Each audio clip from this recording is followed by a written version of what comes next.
So in part 1 we talked about how Littlefinger spread a rumor of incest to make Jon Arryn want to send Sweet Robin away to give Lysa a motive to kill Jon Arryn so Littlefinger could marry Lysa and kill her and take temporary control of the Vale.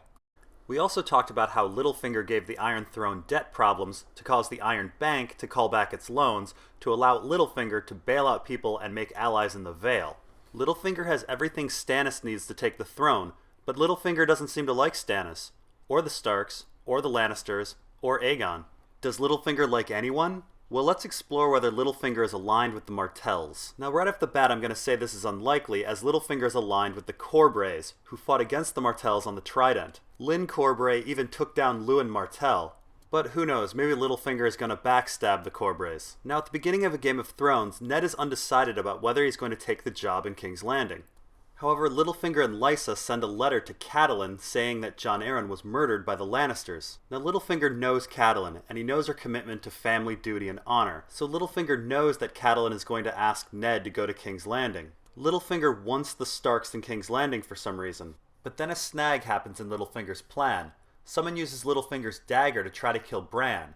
It was probably Joffrey, but we're not 100% sure. Catelyn unexpectedly shows up in King's Landing and sends Sir Roderick to go see Aeryn Santagar, the Master-at-Arms.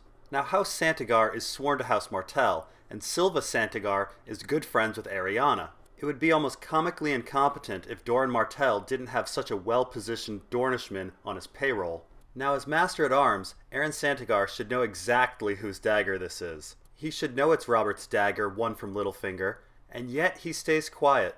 I imagine he'd want to check with Doran Martell before doing anything rash. Now, the dagger is one of the few times that Varys and Littlefinger team up. It's uncertain if either man knows who actually attacked Bran, but if Ned finds out that either Joffrey or Robert attacked Bran, he's likely to leave King's Landing. And that's not what Littlefinger wants, and the truth about the dagger is likely to cause conflict, which is not what Varys wants. And so Littlefinger is rather clever. He pins the dagger's ownership on the one person who is in the King's party who's not in King's Landing: Tyrion. Now, only 3 people really know the full history of this dagger: Littlefinger, Robert, and likely Santagar. So Santagar actually has a lot of power over Littlefinger at this point. Now, Santagar dies in the Riot of King's Landing, and it's almost certain that the Riot of King's Landing was orchestrated by someone.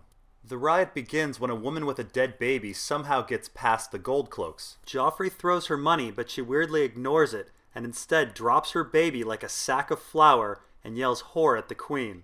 Also, the mob is supposed to be starving, and yet the man who tries to kidnap Sansa has garlic breath. Now, Jaime thinks Varys orchestrated the riot, but almost all evidence points to Littlefinger. After all, he's the one with connections in the Gold Cloaks. But also, all of the results seem to benefit Littlefinger. First, Santagar dies, a man who knows about Littlefinger's dagger. Second, Lolly Stokeworth is raped.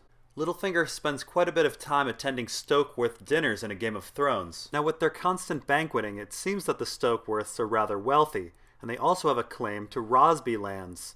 The Rosbys are rich enough that Cersei tries to steal their family fortune. So anyone marrying Lollys could interfere with Littlefinger's debt schemes. Her rape and pregnancy makes it difficult to marry her off. Third, Preston Greenfield dies and Balon Swann replaces him on the Kingsguard. Now, let's keep in mind that Balon Swann was also attending Stokeworth dinners. As a Kingsguard, Balon can now no longer marry. Fourth, Tyrek Lannister is kidnapped. Littlefinger seemed very interested in having a Lannister ward and seemed genuinely angry at Tyrion when he reneged on his deal to send Myrcella to the Vale.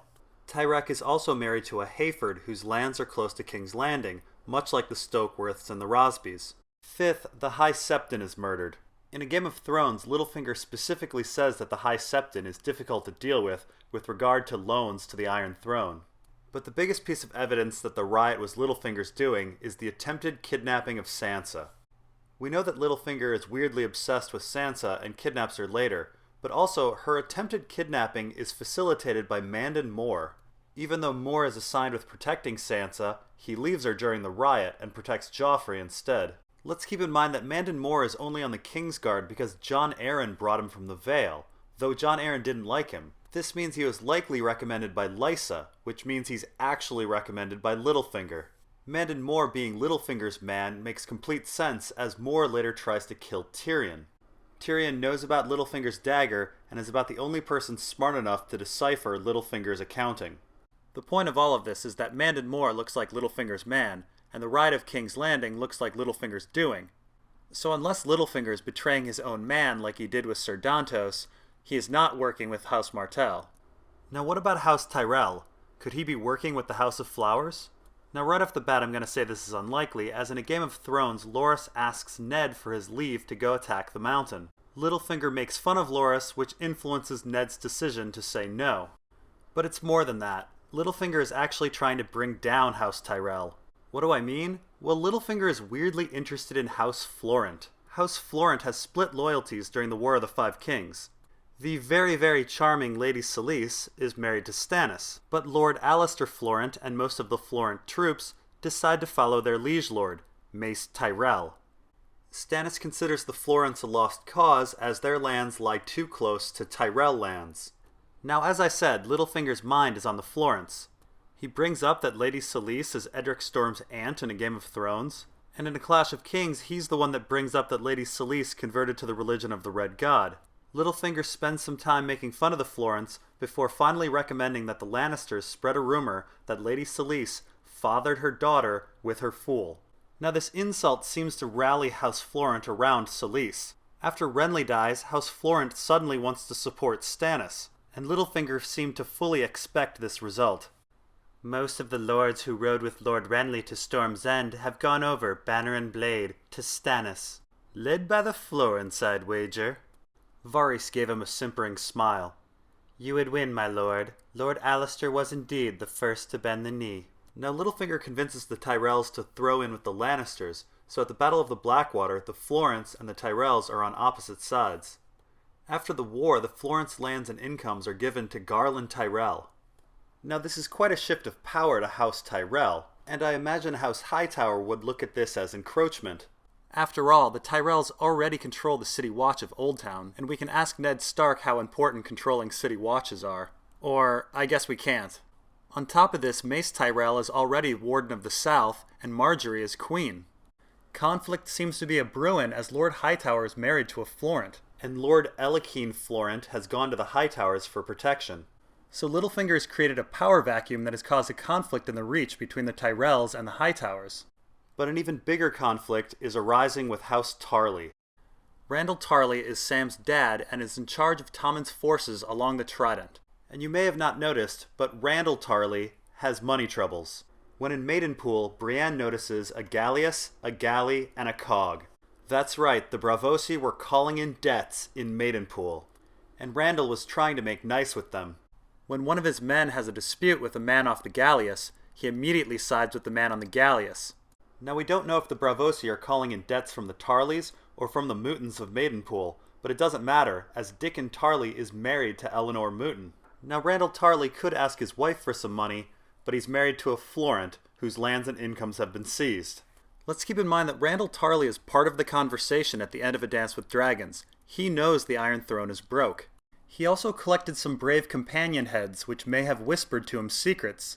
The point of this is that RANDYL TARLY is a very well-informed man. He may know that there are bigger things going on than the race for the Iron Throne, and that the Tyrells and the Lannisters are a sinking ship. Now, as I said before, Littlefinger loves to collect wards. He has the Winged Knight, who's half Tully and half Arryn. He has Sansa, who's half Stark and half Tully. And it seems quite likely that he has Tyrek Lannister. But here's the thing, House Manderly has debt problems, and they're asking Davos to bring them Rickon, a half Tully, half Stark.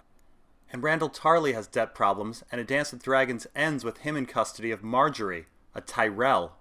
RANDYL TARLY also seems to have custody of Harrion Karstark, the Lord of Carhold, and if the Manderlys didn't bake them into pies, they have custody of 3 Freys.